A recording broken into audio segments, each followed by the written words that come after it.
Patients, welcome to another episode of Foxx Plays KSP, the 365-day challenge, the reboot. So, I had a thought. A thought occurred to me that we might actually be able to save the Prospeckt probe, just because we have a Kerbal there. So I think without really any fanfare at all, we're going to hop into the tracking station and hop over. Alrighty, so here we are with Cond, and we're gonna EVA. There we go.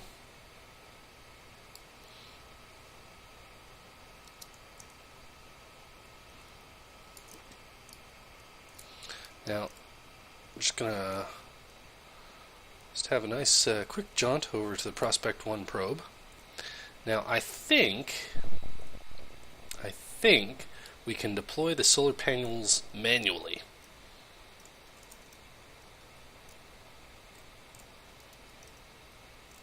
And if we can do that,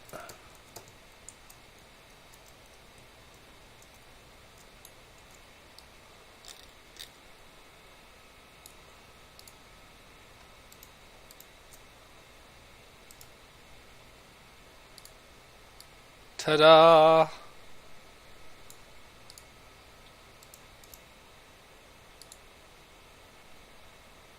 Will they sun track? They will.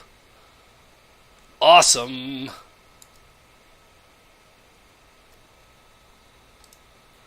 Fantastic.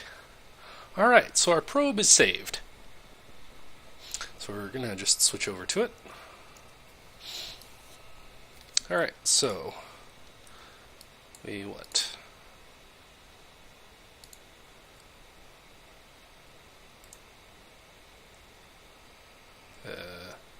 There we go. Alright, so we're going to deploy our drills. We're going to start mining.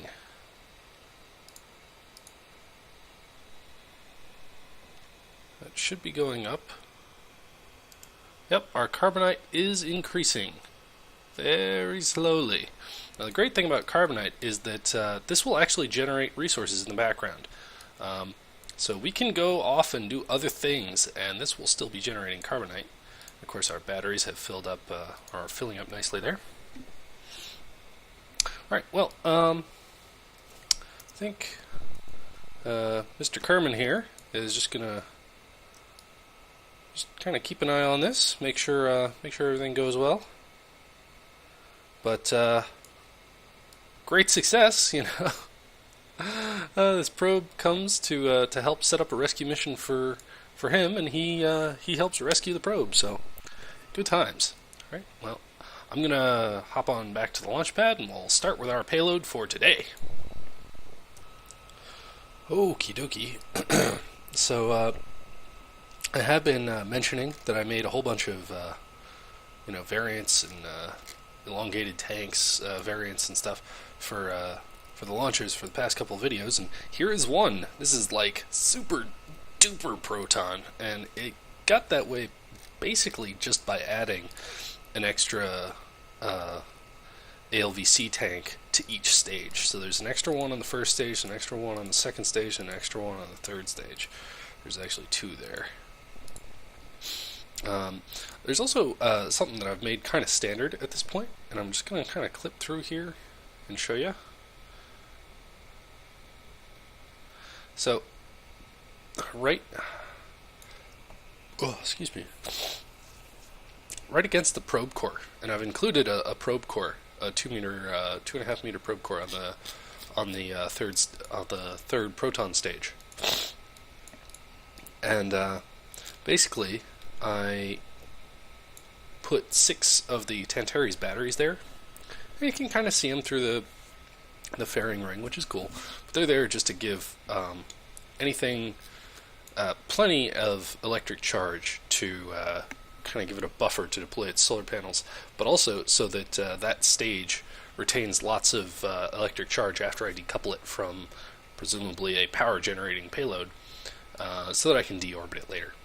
Anyway, enough about the launcher, so let's throttle to 100, because we're going to need every little bit to get this monstrosity off the ground. Barely have over one thrust to weight ratio. Alright, here we go.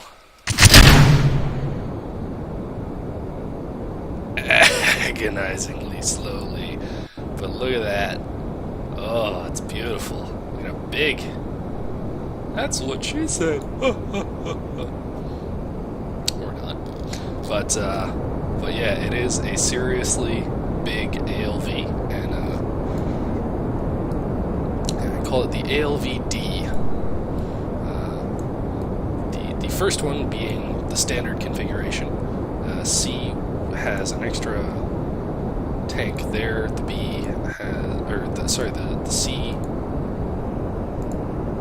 The A is standard. The B has an extra one there. The C has an extra one on the second stage as well, and the D has an extra one on the third stage as well.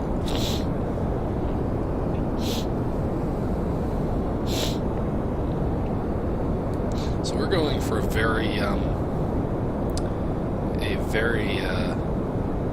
what's going on there? I did not tell you to deploy. We have to abort, I think. Yep, I'm aborting. Just gonna tip this over into the sea. I set my action groups to be on stage. There's an action group that I use to deploy everything, and I set it to the wrong number, so now everything's toggling whenever I hit stage, and I'm guessing that's destroyed my solar panels as well. Alright, so just to confirm,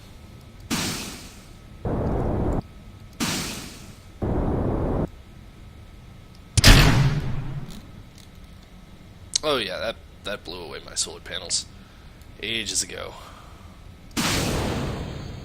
See how it keeps unfolding and folding and kinds of wacky stuff. Anyway, we might try and save our payload just for lulz. Get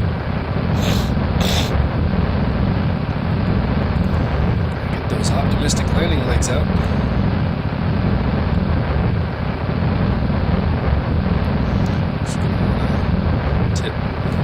Keep back going towards the KSC. Anyway, here we go.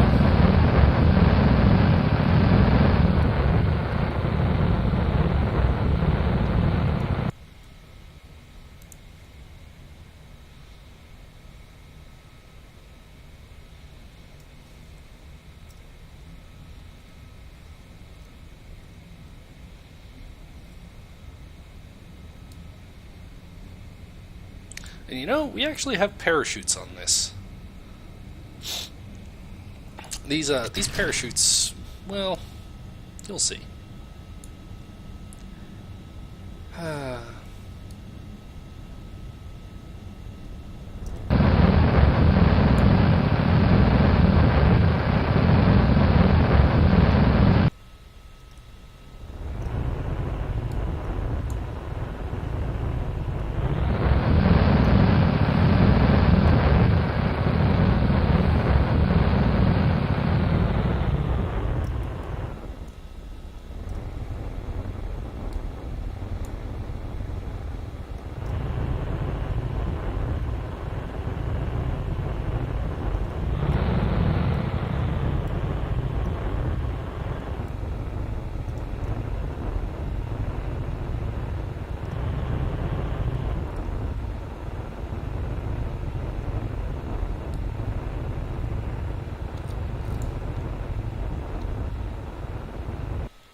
Ta-da! Payload saved. Alrighty, well, I'll have to load this onto the stack again, and we'll try that again. Alright. Alrighty, back again on the launch pad. We've fixed our issues with the action group, so off we go!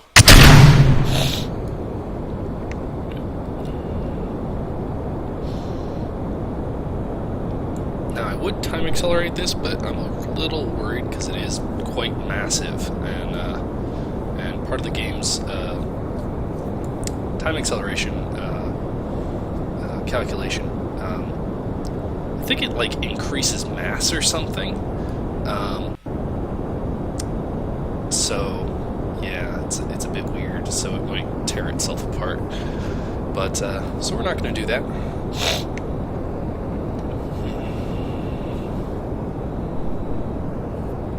Like I said, we're going to go for a very during the first attempt at this, we're going to go for a very, very steep insertion burn.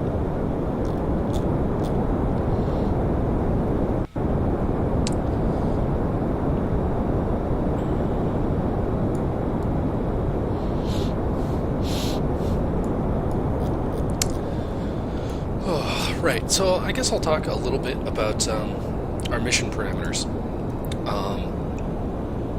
Basically, the idea here is that we've got Prospeckt, which on its own is mostly just there to find carbonite and refuel itself. But it does have carbonite tanks, and it has drills. So what it lacks, because it runs on carbonite, what it lacks is a refinery where it can refine that carbonite into fuel, liquid fuel or whatever, liquid fuel or oxidizer. And so that's what this payload is. It's essentially it's Hamal 3 because we built it around the Hamal core block, and we're also using the Hamal orbital block as a cast container to fit in some minor repair parts and things that we can use to effectively counteract some of the design flaws with Cond. So yeah, hopefully that will work out. So we've left it till like super late to start our gravity turn. It's not much of a turn, it's more like a sharp right. But oh well.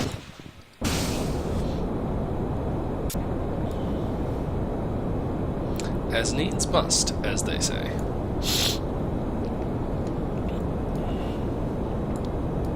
This is a massive rocket. I mean, look at that. That's a whole lift stage. For like something small, lightweight, that's a whole lift stage. That's to orbit. But and we've just launched it into upper atmosphere, I guess.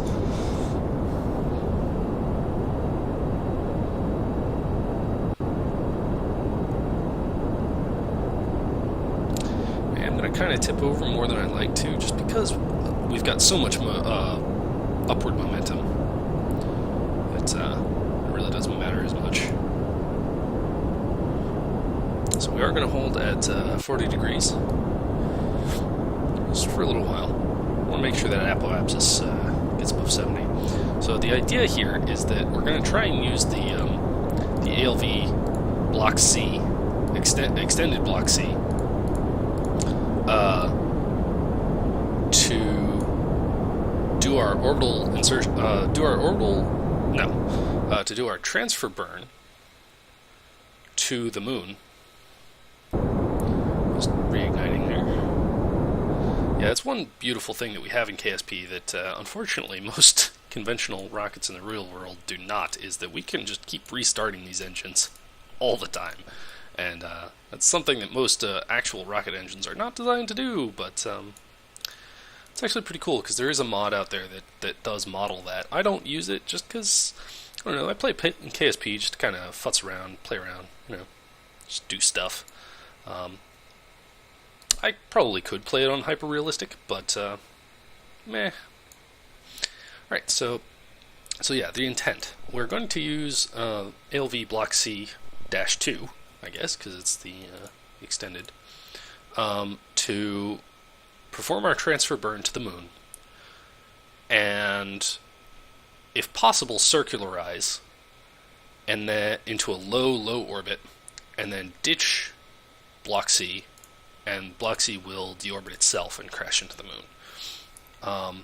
Just because we have very, very limited delta V on our payload, so that's we want to use as much of that for our descent as possible, because we need to be very, very precise with our descent, because we need to land close enough to Prospeckt that we can connect them up. We have on board, we have the materials to do that. It also needs to be close enough that a Kerbal can do it, because we can't just do it with the probe cores. We need a Kerbal to actually go there and hook all the right hoses up. Alright, so we've unfortunately missed our burn window for circularization, so we'll probably dip down a little bit, but that shouldn't be too much of an issue.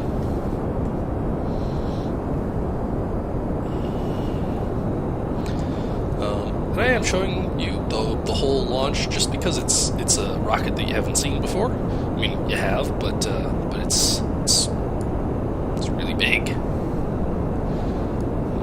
This is worrying. So we're about to run out.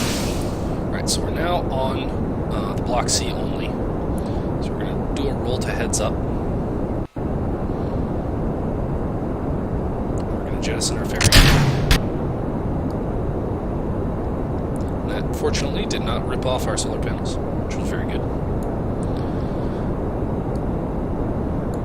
So the question becomes, how much delta V do we have in this stage when we get up to orbital velocity?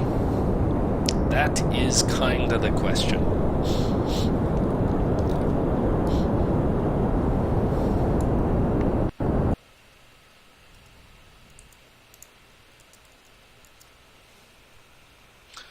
Alright, so we're going to deploy here. Just kind of get our gear unstowed here. Make sure we're generating just a little bit of electricity. It's always funny whenever you lose a probe due to lack of electricity, you suddenly are super paranoid about it happening again. So, but anyway, so okay, we've got about 3,000 delta V, which should be more than enough to get to the moon and circularize into a low orbit. So I'm going to set up a maneuver node, and I'm going to bring you back when that's all ready to be performed. All right. I cut that out just because it was in the dark side and there was not much to look at, but look at that! We're on our way to the moon. Just under heavy time acceleration here.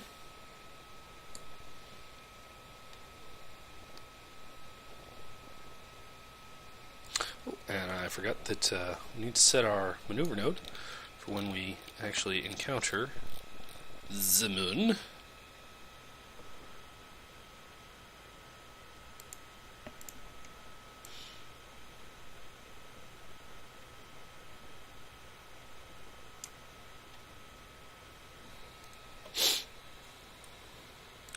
Alright, and we need to flip around.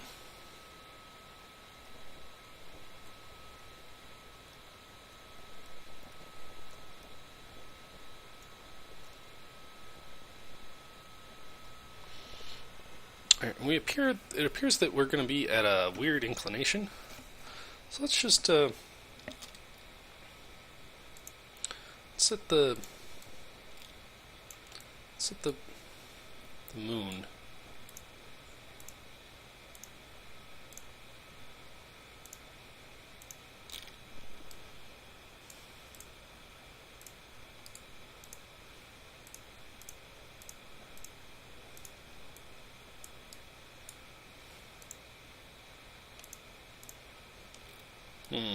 We're having trouble setting our target as the moon. Yeah, we definitely will be on some kind of weird inclination. Anyway, so we're going to just kind of time accelerate here.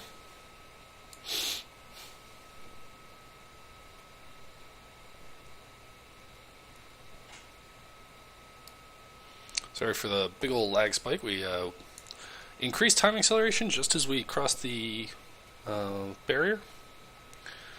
Alright, and it looks like this burn might be in the dark side as well, which is unfortunate.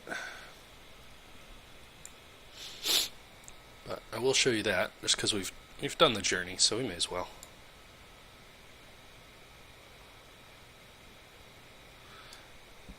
Yep.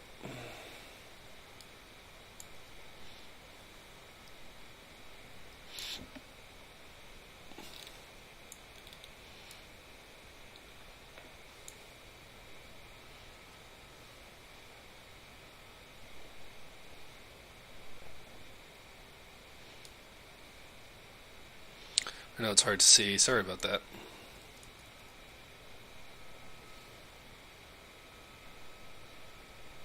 Also trying to manage the camera and time acceleration at the same time is a little hinky. Right, and ready, steady, go. Oh yeah, we got plenty of delta V. I don't know what I was worried about.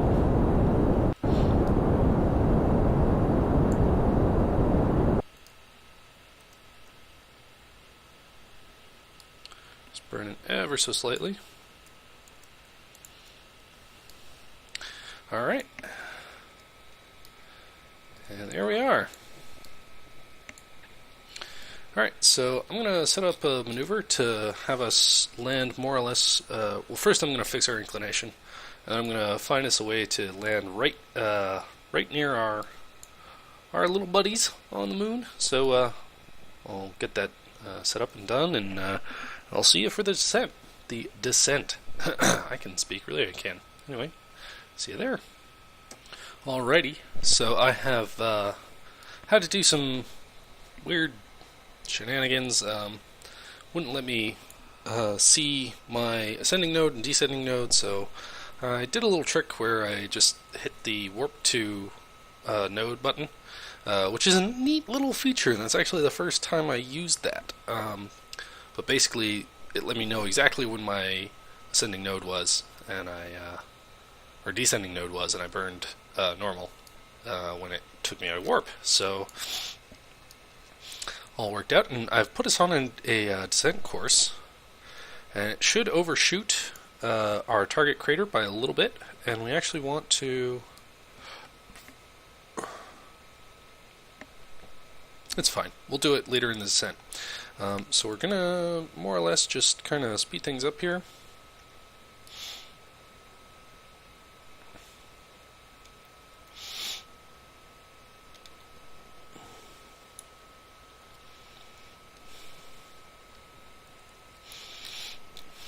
Alright, so we want to burn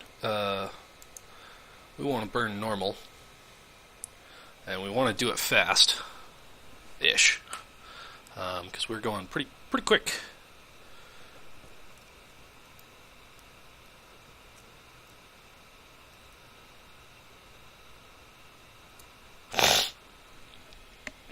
Alright, and then we want to point retrograde. And then we want to decouple our stage, I think.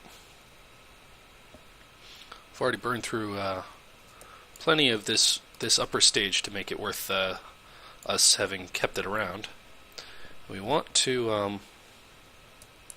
we actually want to kind of jettison it in such a way that it will be sure that it clears our target. Alright.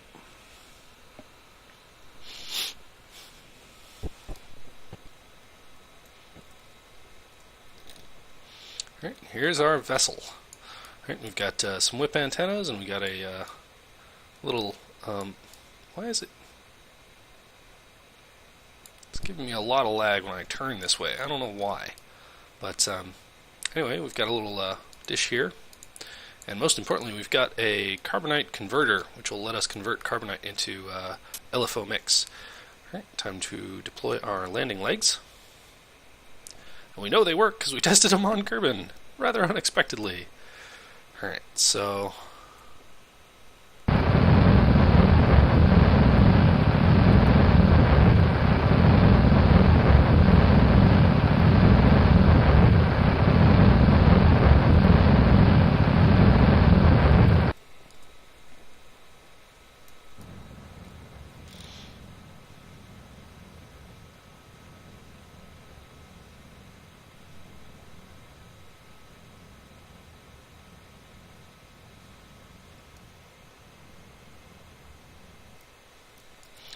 Alrighty, so we're now descending essentially straight to them.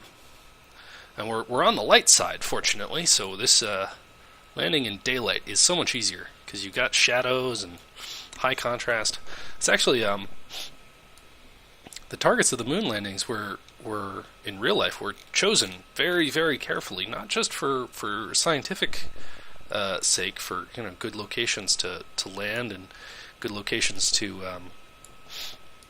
collect moon rocks and stuff. But also they targeted specific areas at certain times in the lunar day to make sure that there was high contrast, so that the astronauts that were landing could see the shadows on rocks and stuff. So there'd be plenty of contrast to give them better depth perception. Right, we're going to speed time up a little bit here.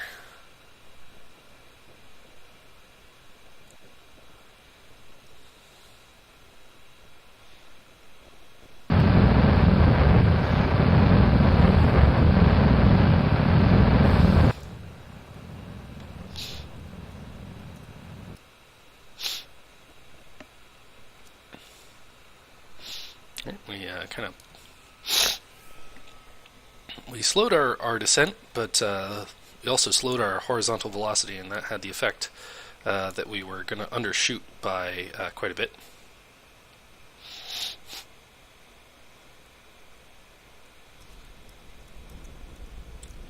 So we actually want to burn a little bit that way, just because we're a little bit that way. Just so that we kind of line ourselves up with our target just a little bit better.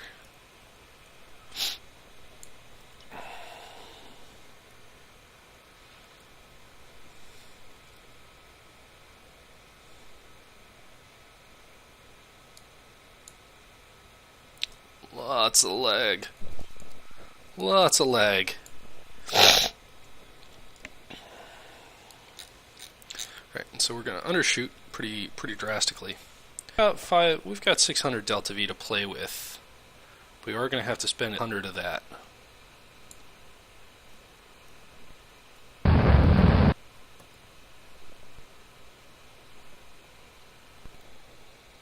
Jeez, crow, the lag is horrendous. I don't know what's going on, dude. Ugh. This is awful. I'm getting like...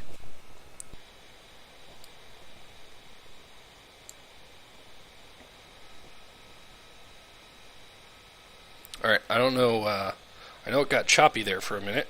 I was getting like single-digit frames a second, and I think Bandicam tries to sync audio to video, so that may have had the effect that it came in really choppy.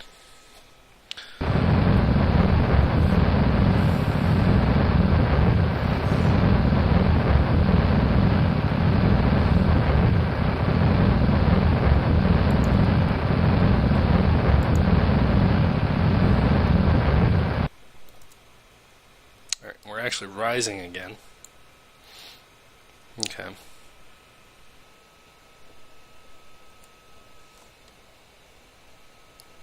Yeah, I'm sorry this recording is so choppy. This is horrible performance.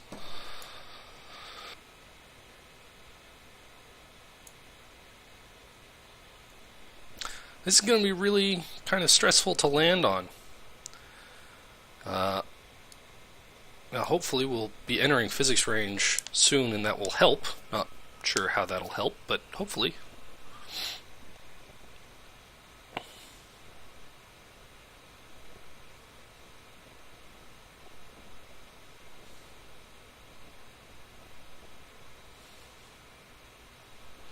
Okay, so we now should be in physics range.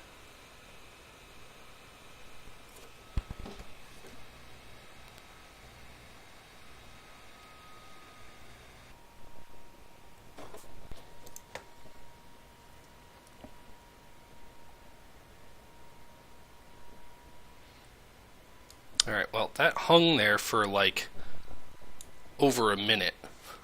I don't know how that was represented on YouTube, but that was a bit nerve-wracking.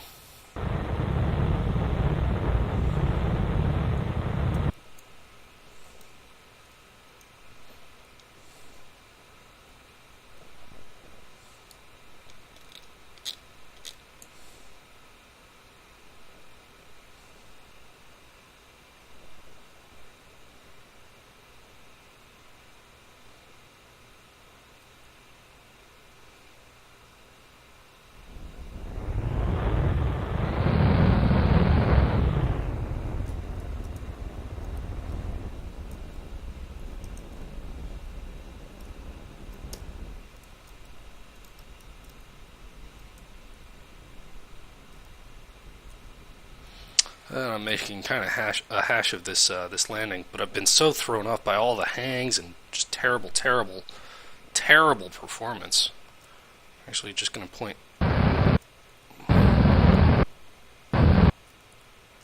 Just to make sure that we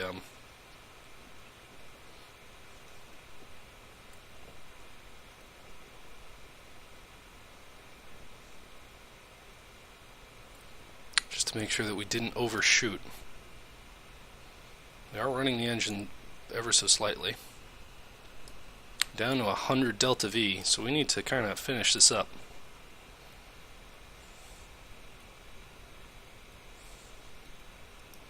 Yeah, I've made a complete hash of this landing, but I'm seriously down to like 2 frames a second here at points.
Look out, little Kerman.